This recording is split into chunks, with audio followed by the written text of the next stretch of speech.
Imagine for a moment the sheer volume of information your brain processes every single second. From the rhythm of your breathing to the subtle shift of light in a room, your mind is a biological supercomputer. Yet, despite centuries of study, there are gaps in our understanding, glitches in the human experience that feel deeply personal but remain scientifically elusive. These are the strange experiences that nearly everyone has, but science still cannot fully explain. Perhaps the most profound mystery is one we all share, the total loss of our earliest years, known as childhood amnesia. Think back to your very first memory. For most, it's a blurry snapshot from age 3 or 4. But what about everything before that? Between birth and 3 years old, you underwent the most transformative period of learning in your entire life. You learned to walk, to talk, and to navigate the complexities of human emotion. You formed deep bonds and experienced primal fears, yet you remember almost none of it. For a long time, the standard scientific explanation was that the hippocampus, the brain's memory center, was simply too immature to record anything. But recent research has turned this on its head. In 2025, Yale researchers scanning the brains of awake infants found that the hippocampus is actively encoding specific memories in real time. The memories are being made. The problem isn't the recording, but the retrieval. These foundational experiences are imprinted somewhere in the architecture of your brain, shaping who you are, yet your adult mind is locked out of the archive. We don't know why evolution would hide our own origin stories from us, but unlocking these files could change everything we know about human trauma and development. While childhood amnesia is a silent mystery, other experiences are oddly social, like the phenomenon of contagious yawning. You see someone yawn, or perhaps you just heard the sound, and suddenly you're struggling to suppress one yourself. It is one of the most common triggers, making you 6 times more likely to yawn just by thinking about it. For years, the leading theory was rooted in empathy, the idea that our mirror neurons mimic the behavior to strengthen social bonds. However, this theory has faced significant challenges because data shows that people with higher empathy scores don't actually yawn more contagiously than others. Another theory suggests it's a way to recalibrate alertness, a biological reset button for the brain when it's understimulated. Yet no single hypothesis holds up under rigorous scrutiny. It remains a cross-species riddle, an ancient, consistent behavior that serves no obvious survival purpose, yet remains impossible to ignore. Then there is the haunting sensation of déjà vu.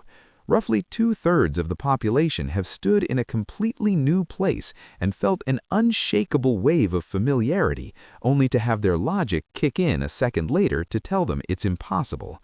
For a long time, people thought this was a memory glitch, like a wire crossing in the brain. But neuroscientists have discovered something more fascinating. During déjà vu, the memory centers aren't the primary areas lighting up. Instead, it's the medial prefrontal cortex, the brain's fact-checker.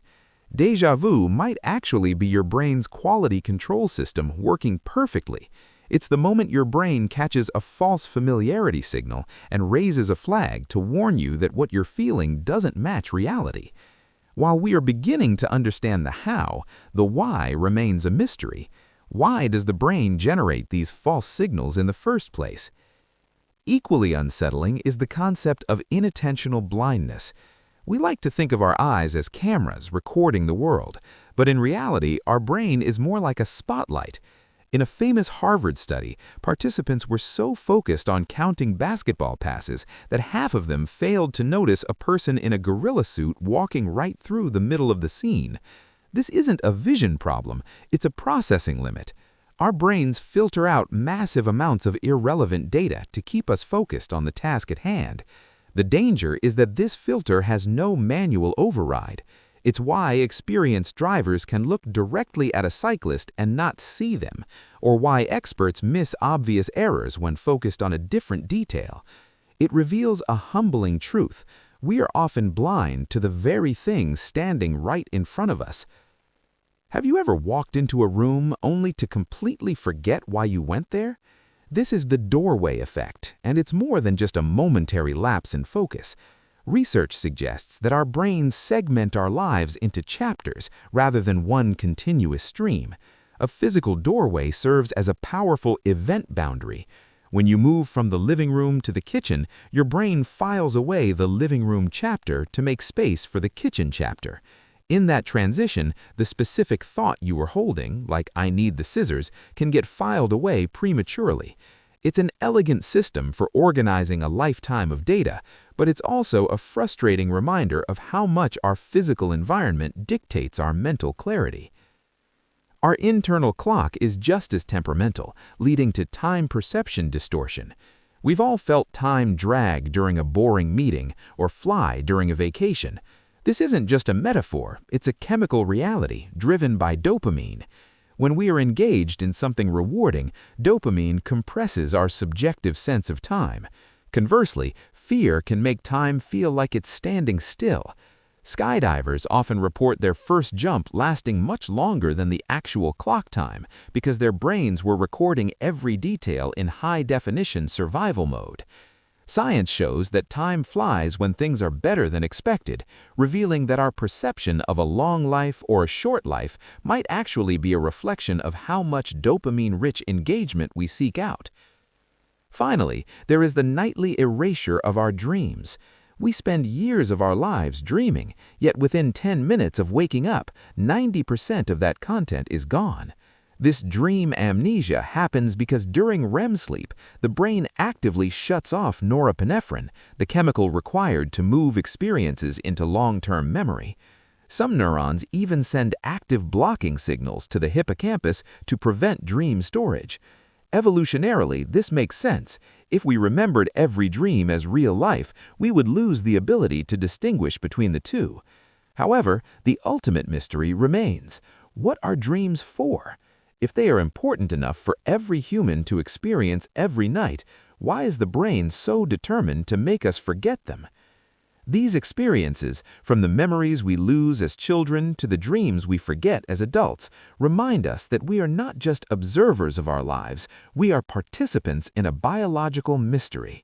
Science can map the neurons and track the chemicals, but the essence of why we feel on the tip of the tongue or at home in a strange place remains one of the final frontiers of the human story. We are shaped by what we remember, but perhaps even more so by the strange things we cannot explain.